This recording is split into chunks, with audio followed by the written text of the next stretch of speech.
porque el poder sin el amor carece de querer, aunque exista la necesidad como demanda. Entonces vamos a ver ese amor de Dios tan grande, dice de tal manera, la Biblia no lo describe ni lo compara a nadie más porque no hay comparación.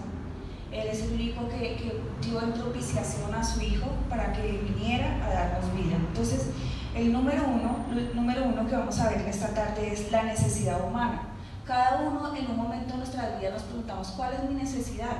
O de pronto muchas veces no solamente en un momento de la vida, sino en diferentes circunstancias de nuestra vida, cuando estamos pasando momentos difíciles, cuando estamos en angustia, siempre nosotros tenemos necesidades. Yo creo que el ser humano tiene necesidades diarias y necesidades diarias que Dios nos abastece y nos provee. Una de esas necesidades diarias son las tres básicas que todo ser humano necesita, que es el alimento, el abrigo y el sustento. Esas son las necesidades básicas. Pero más allá de esas necesidades, nosotros tenemos una necesidad más grande, es una necesidad de Dios. Porque Él dice que debemos poner nuestra mirada en Él, porque Él es el único que nos va a amar siempre, eternamente y para siempre. Vimos que Él nos ha amado eternamente y para siempre desde antes de la fundación del mundo. Entonces hay una necesidad humana, y la necesidad humana, lo veíamos hace 8 días, es eliminar el pecado. ¿Cierto que el hombre siempre lucha? El ser humano lucha con sus batallas de pecado. Muchas son egoísmo, muchas son a veces malas palabras, el temperamento. Luchamos diariamente con nuestro pecado, ¿cierto? Y el pecado vimos hace 8 días que es todo lo que nos aparta de Dios, todo lo que nos roba el primer lugar de Dios, lo que nos aleja de Dios, ese es el pecado. Entonces esa es una batalla que todos nosotros luchamos con esa batalla, y ese es el enemigo que nosotros tenemos. Y ahí lo vamos a mirar en Hebreos 9, el versículo 22, creo que vayamos a Hebreos 9, el versículo 22, y ahí nos va a mostrar esa necesidad de nosotros como cristianos. Y una persona que está llegando a los pies de Cristo tiene una necesidad, está en signo de interrogación. ¿Cuál es mi necesidad hoy? Hebreos 9:22 nos dice, y casi todo es purificado según la ley con sangre, y sin derramamiento de sangre no se hace remisión de pecados. Entonces vemos que el problema más grande que nosotros tenemos es el pecado, y que solo hay una solución. Muchos de nosotros decimos, no, es que yo puedo ser fuerte, yo puedo vencer en un área determinada de mi vida que yo sé que está mal. Nosotros sabemos qué áreas tenemos mal, ¿cierto? A veces es el mal genio, el egoísmo, la ira, tantas cosas que nos hacen oposición, y cada uno como ser humano sabe que está fallando. Entonces la pregunta hoy es, ¿cuál es la solución? ¿Cómo elimino esa necesidad?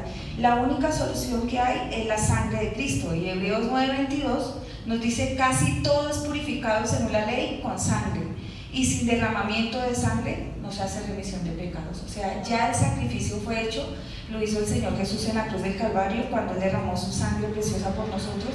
Si no hubiera habido ese derramamiento de sangre, no había habido perdón de pecados, y seríamos como en el Antiguo Testamento, que cada vez que el pueblo fallaba y pecaba, tenían que llevar un becerro sin mancha y presentarlo como ofrenda, y él hacía expiación por el pecado. Si ese cordero era digno y Dios lo recibía, Él perdonaba los pecados. Si no, el pueblo tenía que volver a llevar otro cordero y sacrificarlo. Pero ya el cordero de Dios, como dijo Juan el Bautista, él predicó, el cordero de Dios que quita el pecado del mundo. Él lo quitó, Él es la solución. Solamente desde ahí se partió la historia de la raza humana. Antes tenían que, vez tras vez, año tras año, ellos llevaban un corderito para que Dios les perdonara sus pecados. Pero después de que vino Jesús, el sacrificio fue hecho una sola vez y para siempre. Ese sacrificio ya fue hecho, ya está. El poder que hay en la sangre de Cristo es libertarnos a nosotros de todo pecado. Entonces está en nosotros pedirle a Dios que lave nuestros corazones, que nos limpie, que nos purifique con su sangre preciosa. También lo podemos ver en Hechos, en el libro de Hechos de los Apóstoles, el capítulo 20, hablándonos también acerca de la sangre del Cordero. Está después de los Evangelios, Hechos 20, el versículo 28. Y dice, por tanto, mirad por vosotros y por todo el rebaño, en que el Espíritu Santo os ha puesto por obispos para apacentar la iglesia del Señor, la cual ganó por su propia sangre. ¿Cómo ganó el Señor la iglesia? Por su propia sangre. O sea, no hubo otro sacrificio más grande. Él ganó su iglesia, Él ganó su vida, la mía, con su propia sangre. Nadie más hizo un sacrificio. Entonces, ¿cuál es la necesidad? La necesidad que nosotros tenemos es eliminar el pecado. Eliminar el pecado. Número 2, el amor de Dios. La Biblia y los ejemplos de Jesús nos hablan del verdadero amor. El verdadero y perfecto amor se encuentra en Dios, porque Dios es amor. Y para esto vamos a leerlo en Primera de Juan, el capítulo 4. Primera de Juan, el capítulo 4, nos habla del amor de Dios. Ese amor indescriptible, ese amor con el que empezamos en esta tarde a hablar, que de tal manera amó Dios al mundo que envió a su Hijo unigénito para que todo aquel que en él crea no se pierda, mas tenga vida eterna. Entonces vamos a Primera de Juan, el capítulo 4, del versículo 8 al 16. Primera de Juan 4, el versículo 8 al 16. Y ese lleva como un título: Dios es amor. Entonces, después de tener suplida nuestra necesidad de que con la sangre preciosa de Cristo se elimina el pecado, hay una necesidad de experimentar ese amor de Dios. Y lo vamos a leer en Primera de Juan 4, versículo 8. El que no ama no ha conocido a Dios, porque Dios es amor. En esto se mostró el amor de Dios para con nosotros, en que Dios envió a su Hijo unigénito al mundo para que vivamos por Él. En esto consiste el amor, no en que nosotros hayamos amado a Dios, sino en que Él nos amó a nosotros y envió a su Hijo en propiciación por nuestros pecados. Amados, si Dios nos ha amado así, debemos también nosotros amarnos unos a otros. Nadie ha visto jamás a Dios. Si nos amamos unos a otros, Dios permanece en nosotros, y su amor se ha perfeccionado en nosotros. En esto conocemos que permanecemos en Él y Él en nosotros, en que nos ha dado de su Espíritu. Y nosotros hemos visto y testificamos que el Padre ha enviado al Hijo, el Salvador del mundo. Todo aquel que confiese que Jesús es el Hijo de Dios, permanece en Él y Él en Dios. Y nosotros hemos conocido y creído el amor que Dios tiene para con nosotros. Dios es amor, y el que permanece en amor, permanece en Dios y Dios en Él. En esto se ha perfeccionado el amor en nosotros, para que tengamos confianza en el día del juicio, pues como Él es, así somos nosotros en este mundo. En el amor no hay temor, sino que el perfecto amor echa fuera el temor, porque el temor lleva en sí castigo, de donde el que teme no ha sido perfeccionado en el amor. Entonces aquí hay algo importante.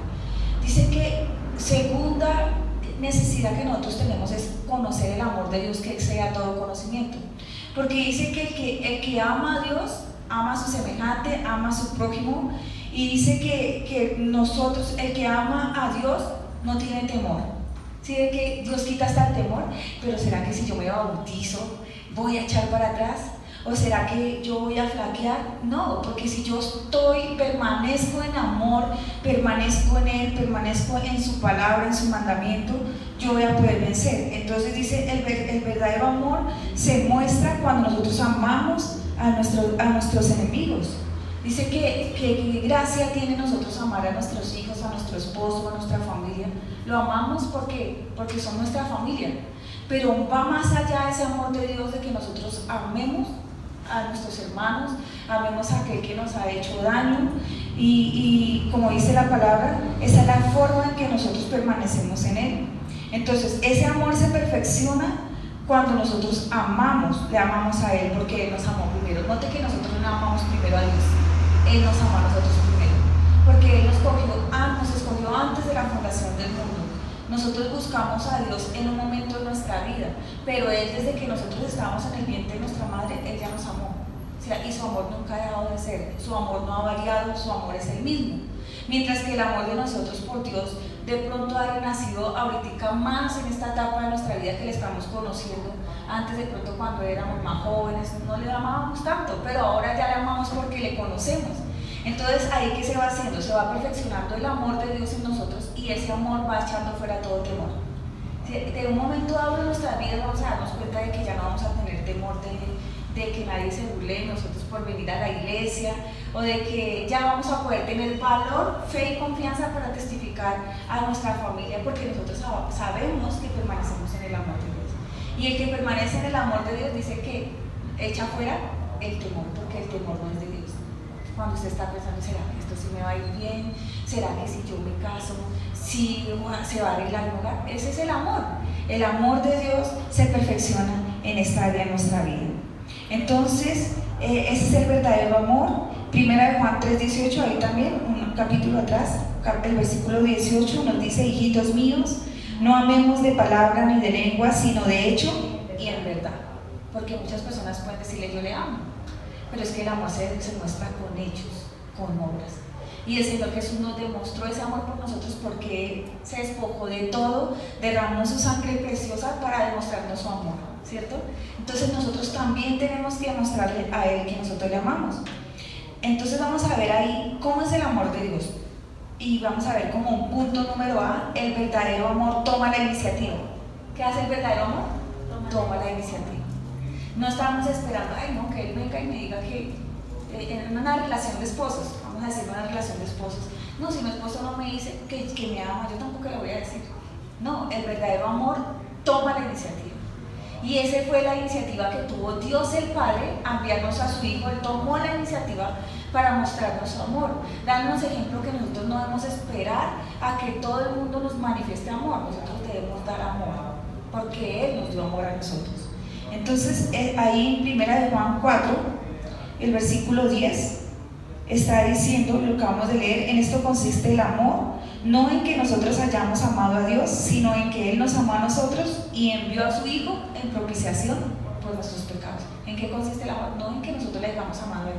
Él tomó la iniciativa, nos amó a nosotros y envió a su Hijo amado para que nosotros pudiéramos recibir ese amor. Entonces nosotros primero esperamos recibir para dar. Esa es como la ley humana, esperamos recibir. Ah, no, si yo recibo, yo doy. Si yo recibo un abrazo, yo doy un abrazo, pero si a mí no me abrazan, yo no voy a dar un abrazo. Y ese no es el amor. El amor toma la iniciativa. Entonces, ¿cuál es el amor? Ay, yo voy a saludar a este hermano que nunca me saludó. Bueno, yo voy a tomar la iniciativa, yo le voy a dar un abrazo. O aún cuando uno es hijo, ay, ya los hijos llegan a una etapa de la vida que se da cuenta de pronto darle un beso, un abrazo al papá, a la mamá. Tome la iniciativa, porque el amor de Dios toma la iniciativa. Entonces, muchas veces está dando una vuelta que no nos ayuda, no nos favorece, porque siempre queremos recibir para poder dar. No, Él se dio primero por nosotros mismos. Entonces, en eso consiste la vida cristiana: dar antes que recibir. Y como punto número B, podemos ver que el verdadero amor da lo más preciado, lo mejor. ¿Y qué fue lo más preciado que Él nos dio? Su Hijo amado. Porque dice: de tal manera amó Dios al mundo que envió a su Hijo. O sea, note que nosotros, ninguno de nosotros pudiéramos ser capaces de dar una ofrenda tan grande, despojarse de todo. Entonces el verdadero amor da lo más preciado. ¿Y qué es lo más preciado? Jesús en nuestras vidas. ¿Qué es lo más preciado? La salvación que Él nos brindó, que es gratis, no nos cobra nada, es gratuita. No porque no tenga ningún valor, sino porque no hay valor que pueda ascender a su precio. O sea, ese sacrificio, esa muestra de amor no tiene precio. No es que vamos a decir, no, es que Dios envió a su Hijo porque no tiene valor. No, tiene un valor tan alto que no podemos describir ni poner un precio, porque Él se dio todo por nosotros.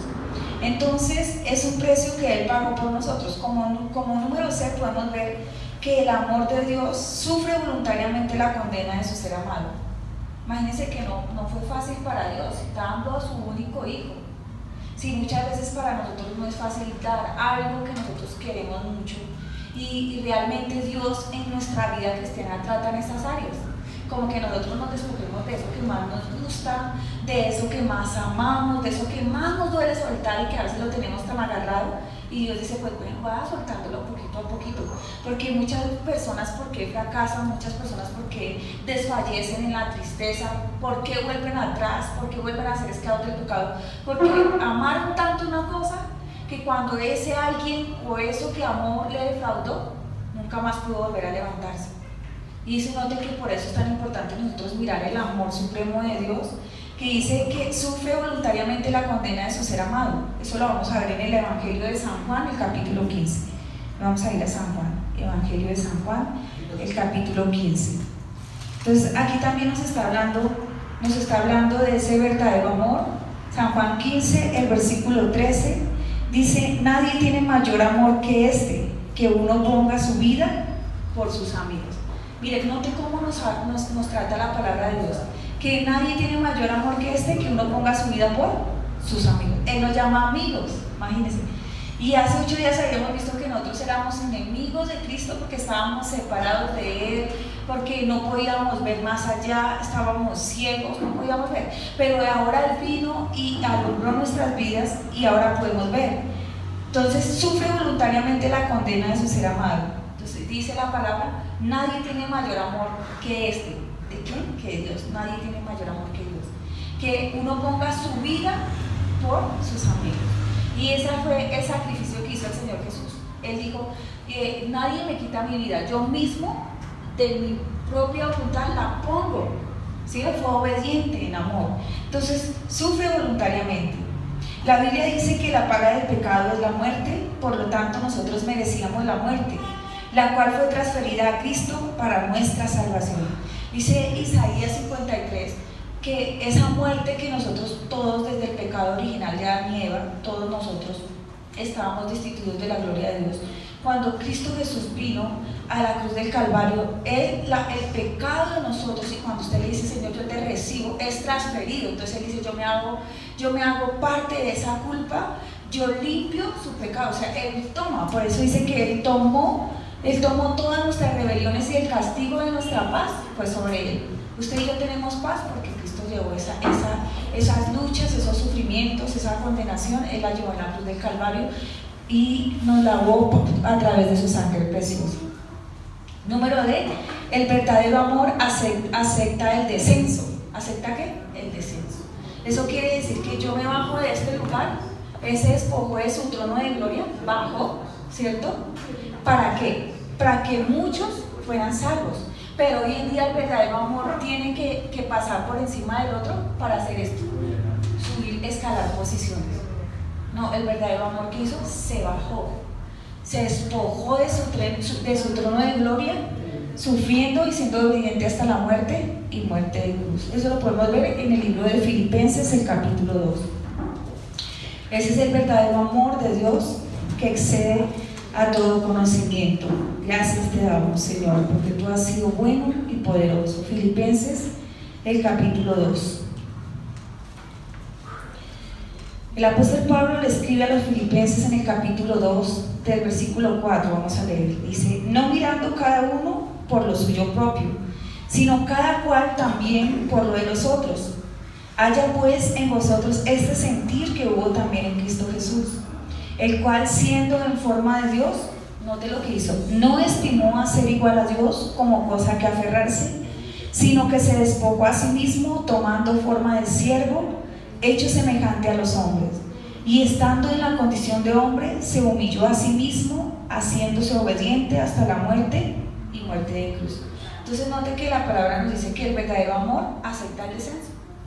Dice que Él se hizo obediente, se humilló por nosotros, dio todo lo que Él tenía por nosotros. Dice que no se aferró a ser igual a Dios, sino que tomó la condición de hombre, haciéndose obediente hasta la muerte y muerte de cruz. O sea que para Él no fue fácil, porque nos dicen, no, es que Él fue Dios, pero es que cuando Él presentó ese sacrificio por nosotros, Él se hizo carne, se hizo hombre, estuvo en la condición de nosotros. O sea, Él le dolió, Él sufrió nuestros dolores, el quebranto, la aflicción. Entonces note el verdadero amor como es. No buscas escalar y subir para que sea elogiado y decir cómo lo amo por lo que hace. No, Él se despojó, no se aferró a lo que tenía, sino hizo algo, se bajó, se humilló. Y así nosotros también tenemos que hacerlo. No esperar siempre estar recibiendo, sino también despojarnos de todas las cosas que tal vez nos estamos aferrando y no nos dejan mirar ese amor de Dios. También este amor de Dios se identificó con los pecadores siendo sin pecado. Ese está en 2 Corintios 5. Se identificó con los pecadores siendo sin pecado. Imagínense que Él tomó todos nuestros pecados. 2 Corintios 5, el versículo 21 también es muy conocido. 5:21. Al que no conoció pecado, por nosotros lo hizo pecado, para que nosotros fuésemos hechos justicia de Dios en Él. Él no fue como nosotros, o como muchas personas dicen, es que yo tengo que vivir, yo tengo que gozar los placeres de este mundo. No, Él dice, el que no conoció pecado, por nosotros se hizo pecado. O sea, Él fue sin mancha, sin contaminación. Entonces se identificó con los pecadores siendo sin pecado. Y Gálatas 3:13, ahí más adelantico también nos habla acerca de esto.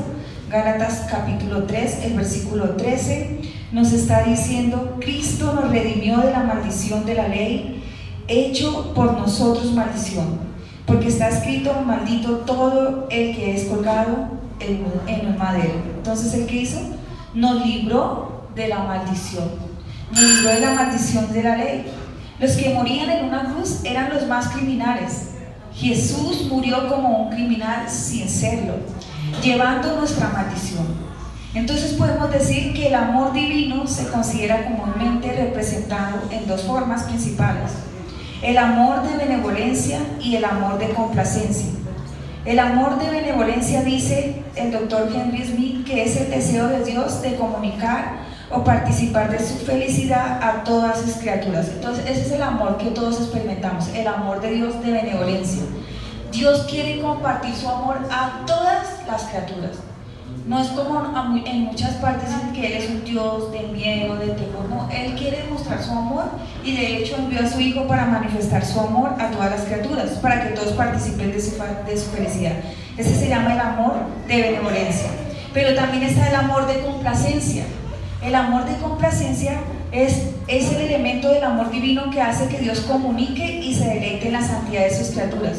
Entonces ese es el amor de complacencia, porque note que cuando el Señor Jesús se bautizó, y eso lo vamos a ver en otra lección más adelante, dice que el Espíritu Santo descendió como paloma cuando Él fue bautizado por Juan en el Jordán, y se escuchó una voz del cielo que dijo: este es mi Hijo amado, en el cual tengo complacencia.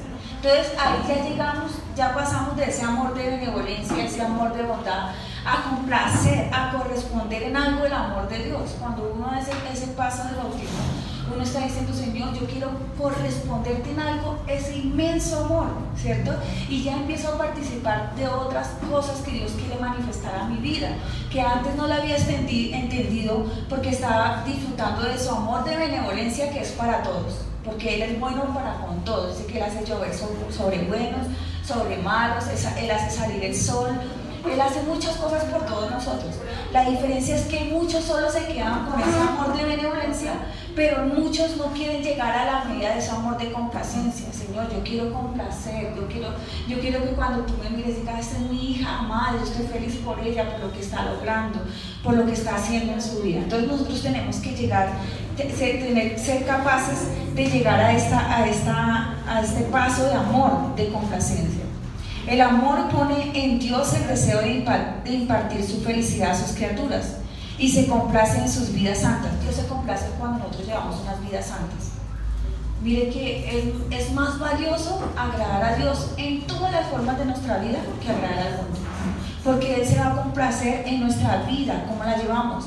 El amor pone en Dios el deseo de impartir su felicidad a sus criaturas, y se complace en sus vidas santas. Mas el poder es la capacidad de ver hechos una realidad sus deseos. En otras palabras, el amor es el incentivo de poder. El amor es el incentivo de poder. Nosotros necesitamos que ese versículo de Juan 3:16, que porque de tal manera envió Dios al mundo, para que todo aquel que en Él crea no se pierda, mas tenga vida eterna, sea una realidad en nosotros. Porque muchas personas lo pueden saber de memoria, pero ¿cuántos somos hacedores? Entonces yo creo que el día domingo les voy a repartir las dos lecciones que hemos visto, y ellas van a llevar unas preguntas que las podemos responder con las citas que hemos estudiado hoy, y dice, repasando nuestra lección. Entonces el número 1 dice: en el plan de redención de Dios para la raza humana se ponen en juego tres factores básicos muy importantes. ¿Cuáles son? Pues hemos estudiado hoy que necesitamos la sangre de Cristo para eliminar la mayor necesidad de nosotros, ¿cuál es? Es eliminar el pecado. Porque vemos que sin pecado, el que no es santo, el que no es limpio de pecado, no puede ver a Dios. Así estemos viniendo a una iglesia, así estemos leyendo la palabra de Dios, pero si no hemos experimentado ese cambio de Dios en nuestra vida, no lo podemos hacer.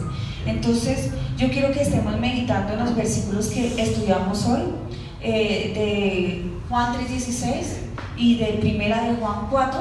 Ojalá meditemos en este. El domingo yo les voy a entregar la cartilla, y cualquier pregunta me la pueden hacer el día domingo y vamos a estar orando por eso. Les invito a que oremos y vamos a pedirle al Señor que nos ayude y que nosotros podamos terminar lo que hemos empezado, pero lo más importante